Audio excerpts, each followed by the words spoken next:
Hello Ride On people.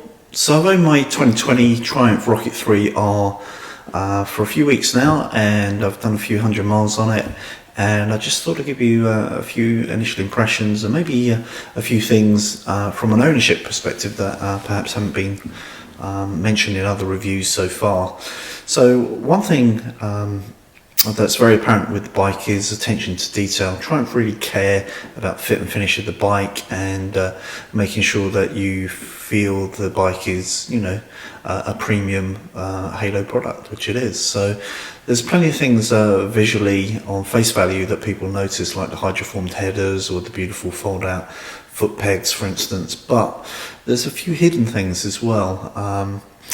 Some in plain view, like the internal wiring in the handlebars, for instance, but others less so. Like, for instance, if you take off the seat, you'll see that the wiring is actually pretty tidy for a modern bike, and also there's a pad at the front of the seat area at the base of the tank to protect the tank's paint work against the seat. Also, the tank rolls with no seam, so it rolls completely underneath the bike.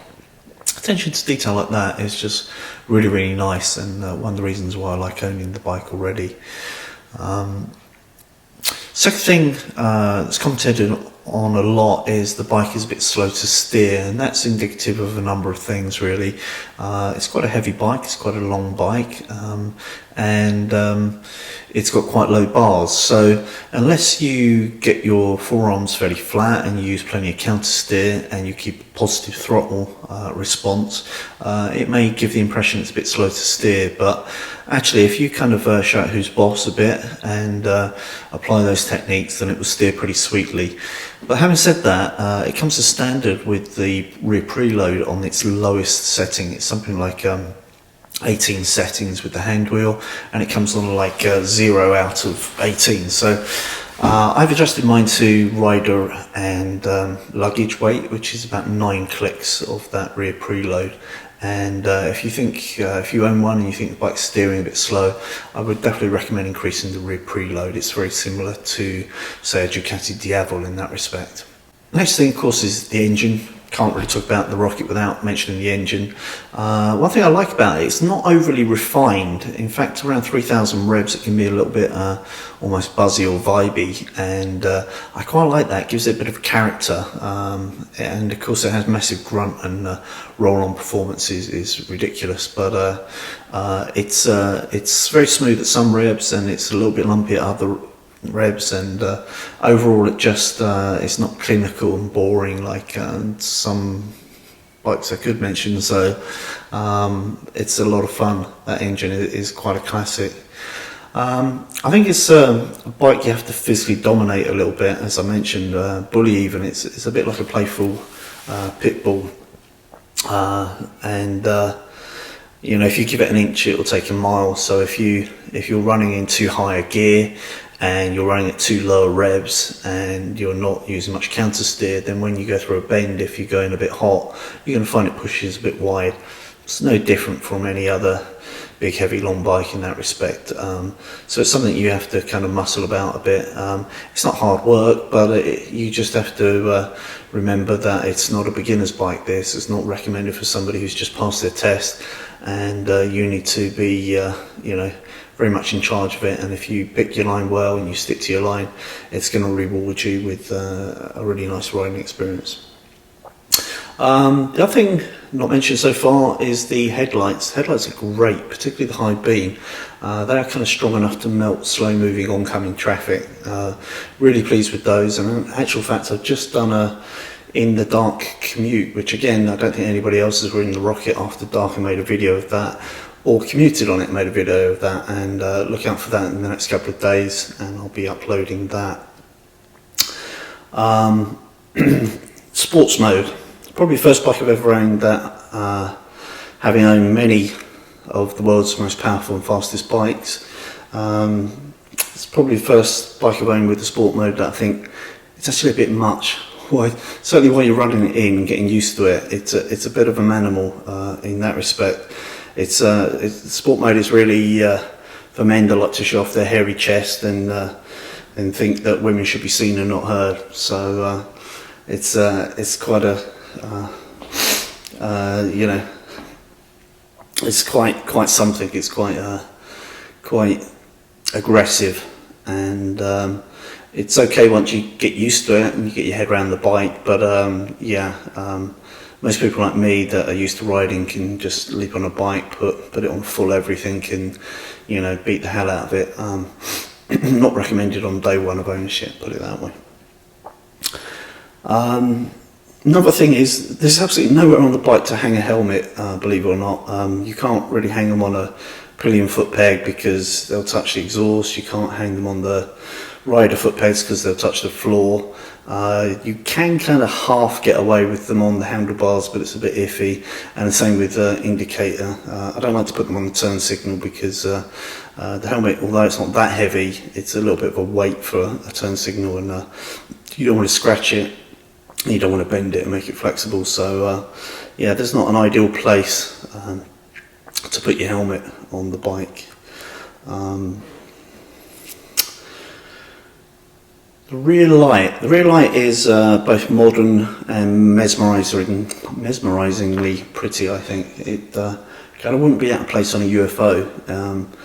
It's a design element that I really like. The hue of the light changes from the centre as it progresses outwards, and it's a very pleasing overall shape. It's kind of fairly oval with this kind of circle in the middle and the two outer ovals, and it's something I really like, and a nice design element. I guess one other thing is kind of going back to me saying that, you know, you have to ride this bike.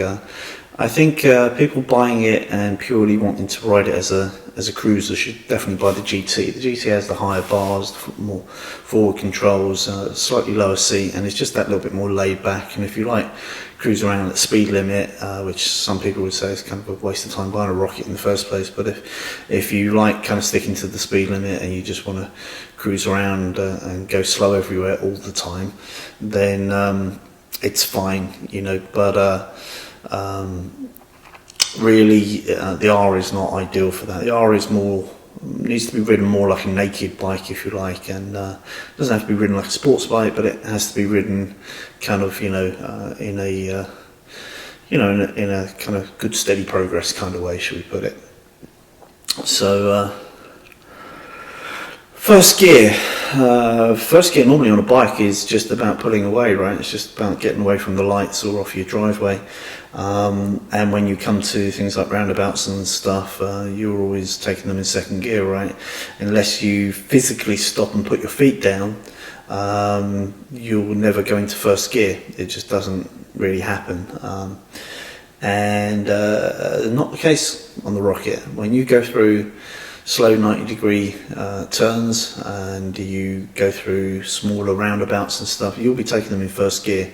It's quite tall, and that bike has serious grunt and power. So if you do it in second, you can, you know, it's not a problem, but you will feel that you know, it could be more responsible steer better.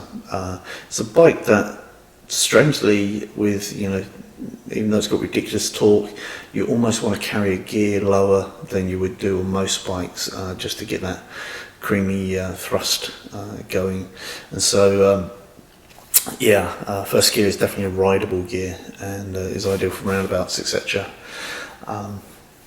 Now, in terms of the clocks have two themes typically. They have the Chronos, which is the kind of modern, techie, high-techy looking digital display unit. It's very bright and glossy, very modern, and it's what I favour personally. I find it easiest on the eyes to read the numbers, so that's typically what I choose. But also they do, for fans of analogue clocks and more kind of period looking charm, if you like, they also do the other theme, and it gives it kind of an antique kind of look. And I noticed, and also my friend Eric, who has a TFC model, we can't find any way to display the odometer on that theme. And when you boot up the bike, it will show how many miles you've covered. So that's one way of doing it if you like the stick to the old-fashioned display. But we've looked for all the venues where you can kind of set up what you can and can't see on the screens. And we can't see anything for the odometer itself, and we don't see it shown in that particular theme, although it is shown in the Chronos theme, and both Eric and I prefer that theme. So not such a big issue, but it was just a general observation that we kind of noticed. So the fly screen on the R, it's pretty cosmetic. I didn't expect anything less. In fact, I bought the bike because I want the airflow. I want to be riding it in the summertime. It's particularly hot where I live, and I want the cooling airflow cooling my body. I've got the GSA for when it's 32 degrees blowing a gale, but when it's 90 Fahrenheit and the sun's beating down, I want to be getting some airflow as soon as I'm moving on the bike. So it doesn't bother me, but it might bother some people. You could put the biggest screen from the GT on it, and I'm sure other options will be available, but you're going to spoil the looks, right? It looks pretty hot rod at the moment, and I like that cool slab of red plastic on the fly screen that is standard. I also find that although you're going to get more airflow and you're going to get more air pressure, you don't get a buffeting, and I love that. Being tall, I always have a problem pretty much with any screen and any aftermarket Lipton screen, in that anything kind of below 80 is not as good as an unfair bike for me. Above, yes, but below, let's face it, it's where we spend the majority of our time. I just prefer a bike that doesn't have a fairing, and I prefer the cool airflow, and I prefer constant pressure to buffeting wind pressure, which is what really annoys us. So it's good for me, works for me, but just an observation. And personally, I find it buffeting free up to 4K, which is in the running revs, which in Top Gear is 100 miles an hour, allegedly.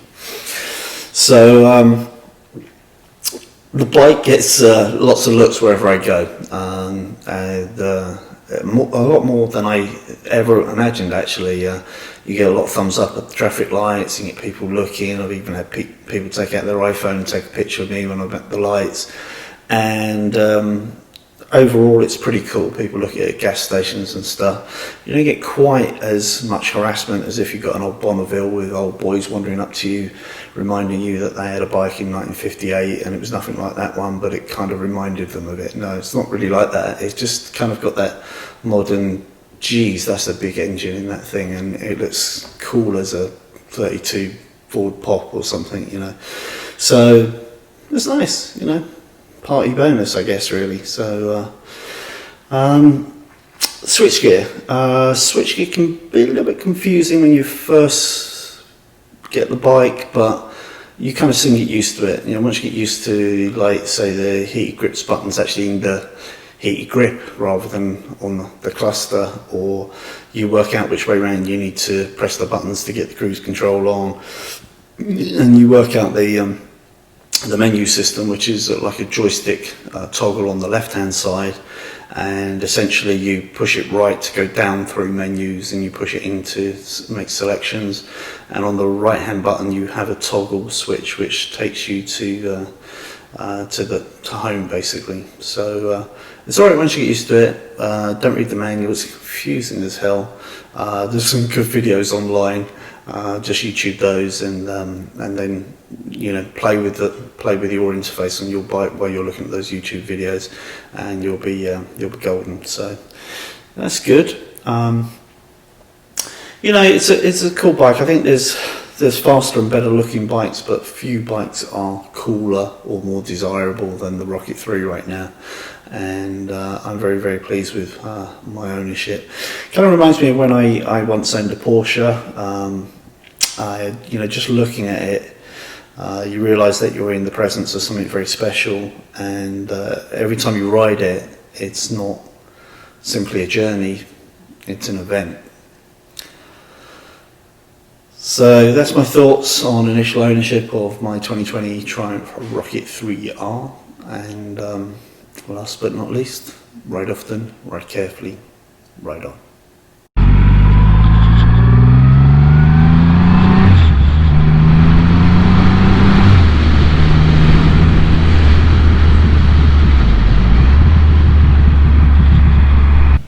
I hope you're already a Ride On subscriber, but if not, please subscribe straight away.